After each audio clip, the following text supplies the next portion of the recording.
we were looking to put together our program, and though we had some very talented people on our board and in the community and et cetera, we really wanted to try and reach out to see if we could find someone who could not only share with us some of their experiences, but also say some of the things that veterans experienced. A lot of our veterans here really don't ever have a chance to say. And so with that in mind, I'm very encouraged by our speaker that we have here today. Actually, Madison is going to do the introduction, and it just so happens that when he did come, there were several people that he already knew, so which made me feel even more connected. So Madison, if you will, please. Hello everyone, thank you all for being here today. I hope you're enjoying yourself so far. Thank you to all the veterans, those who have served, those who continue to serve. Today I'm going to speak a little bit about our keynote speaker, Mr. Charlton Brad Jefferson. He was born in Ridgeville, South Carolina. At the age of 17, he enlisted in the U.S. Army. It originally started out as a 3-year commitment, and it turned into a 22-year career spanning over several countries, continents, and states. During his Army career, he met some great people and had some amazing experiences. He met the love of his life while on the drill sergeant duty at Fort Gordon, Georgia, Danielle Eason. They got married 3 years later and have been together every day since. At the end of his career in the Army, Brad was diagnosed with head and neck cancer. During his treatment with chemotherapy, he realized what he was going to do. He started mentoring in 2016 and found his passion.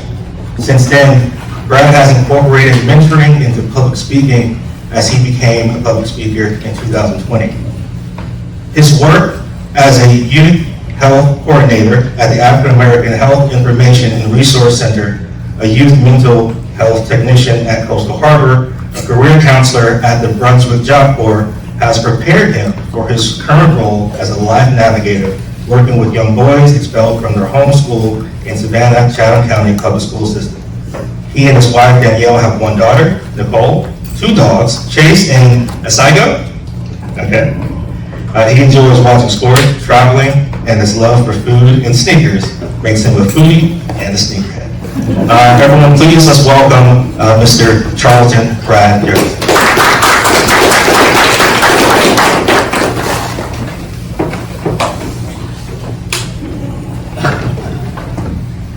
Good afternoon. So let me start by saying, I'm going to give y'all a quick disclaimer. I am super nervous. Not because I'm not prepared, and not because I don't do this, but it's my audience. I really want y'all to understand what it means for me to stand before you. When Joya and Dr. Boatwright reached out to me, I said, okay, I know it's got to be good. I know it's got to be heartfelt, but more than anything, it had to be authentic. So if I mess up, blame my nerves, blame my mind, but don't blame my heart. And I guess I should start by taking out my speech.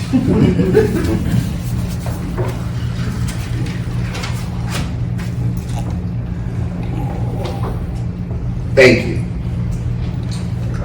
Thank you is a term that we hear so much that we tend to think that it's misused because it's not greatly appreciated like it should be. We say thank you to our waiter when they bring us our food. We say thank you to the person that allows us to merge in the traffic. And even when we're at the gym and somebody hands us a bottle of disinfectant to disinfect the equipment, we don't even say thank you. We just give them the head nod.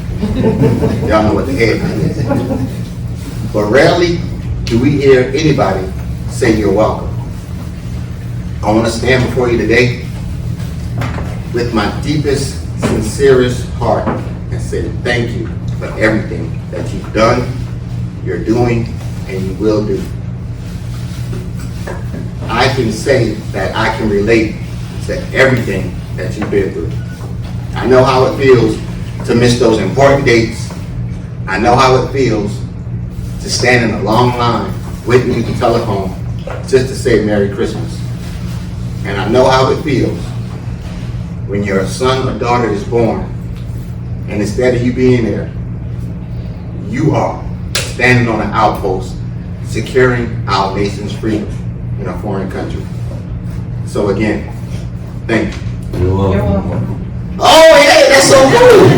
Now, I did not expect that. But I guess when you got a room full of veterans, you can expect that kind of stuff. See, we here. We connected. We here. One of the greatest things about being a veteran is the camaraderie we had. I used to tell people all the time, it was nothing to go on the military installation on a Friday afternoon or a Friday night when there's no work the next day, and you go into the barracks room and you can find the Hispanic kid from California playing video games with the uptown African American kid from Brooklyn, and then in the day room you got the female from Indonesia teaching her German buddy how to make Jaeger bombs. And at the end of the night, we went to the club together, we came back together, we looked out for each other. That was one of the biggest things about the military. I'm from a small town. As a matter of fact, it's about 1,100 people in the town that I'm from. Had I stayed there, I would have never got the opportunity to meet some of the people I met and have some of the experience I experienced. I tell young people now, if you don't know what you want to do with your life, give the military a chance. 2, 3, maybe 4 years. I guarantee you to change your mind, because you'll meet people that you never met. One of the toughest things I had to do, and I'll never forget this, I was a drill sergeant, and I had a young private come to me, and he said, at the end of his graduation, because he was National Guard reservist, he was going back home, he came to me after doing basic training, after doing his AIT, he said, drill sergeant, I have a problem. I said, what's your problem? He said, well, my family told me when I went in the Army, he said, beware of the Hispanics, beware of the blacks, they're not your friend. He said, but after basic training in AIT, I saw how unselfishly they gave to me and they helped me. How do I go home and tell my parents they're wrong? I looked that soldier in the eye, I'm getting a little chill, and I said, you have to allow your parents to learn from you. Don't be hard on them. Don't beat them up. Don't yell at them. They can only teach you what they know. Now it's your turn. I say all that to say this, and I know I'm wrong for this, but I hope y'all forgive me. I have a favor to ask. I have a favor to ask of you, and I know I'm in no position to ask this favor because y'all already gave so much. Y'all already did so much. Even with you and your son, there is nothing like watching your son go away. I applaud you and I thank you for that. But my request, what I need for you, and I'm gonna take my glasses off, I'm trying to look y'all in the eye. I need you to now take what you learned in the military and embed it into our civilian nature. Because if you don't know, we are on the brink of division, classism, and any other kind of way that they choose to separate us. We cannot allow that to happen. Because we've already proven that it can work. We've already proven that we can get along. If you don't know, the military has always been the forefront of experiments, allowing people in, allowing different formats and genders.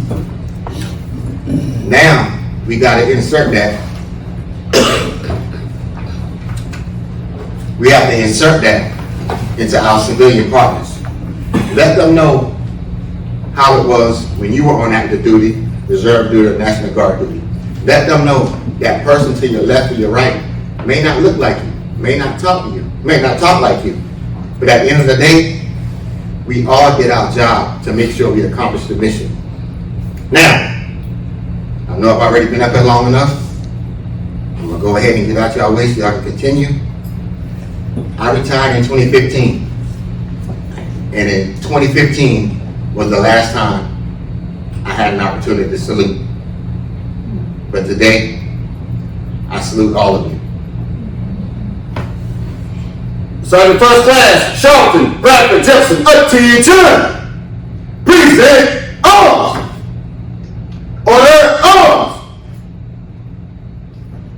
Thank you for everything you did, you're doing, and you will do. Thank you. Good afternoon, everyone. What a wonderful occasion this is. And I'm honored, and I am truly honored to be here today to recognize each of you, our veteran employees. You have not only served our country with courage and dedication, but you continue to serve our community through the work here at Chatham Area Transit Authority. Your commitment to service, both in uniform and now a part of the CAT team, is a testament to your strength, to your integrity, and resilience. As we continue to move forward in excellence, I celebrate each of you, not only today, but always. We recognize, of course, our strength. We acknowledge the work that's ahead of us and pledge to move forward together, giving strength in preserving that which is good, that which is honorable, and uniting us to be the best of the best. So from the bottom of my heart to you, thank you for your service to our country and for all that you do each and every day. You all inspire us, and we are grateful to have you as a part of the CAT family. Will all non-veterans please stand? All non-veterans. Let us take this moment to salute our veterans. We're gonna have a salute training class.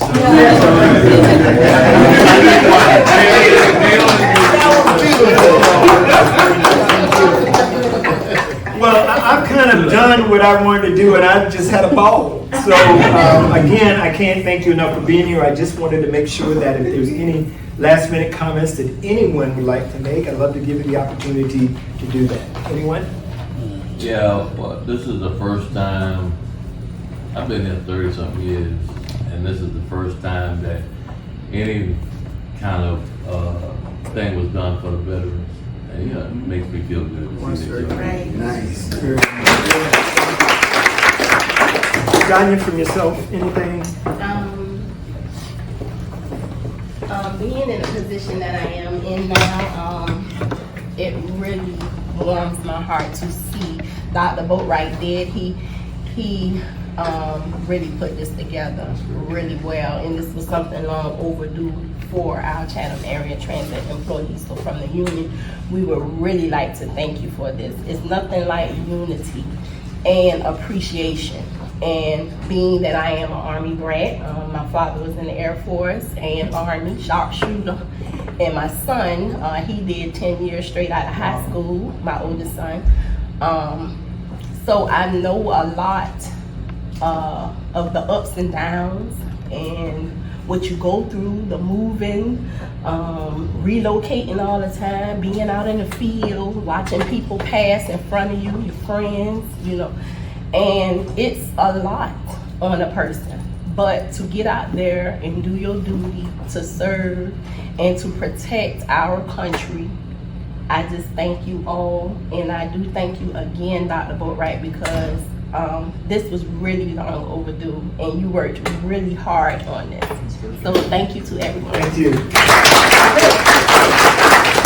thank you, everybody. Y'all can hang around and talk if you like to. Group picture. I think we want to get one picture of our veterans. But again, thank you all very much. And to our keynote, you were just wonderful. Thank you so much.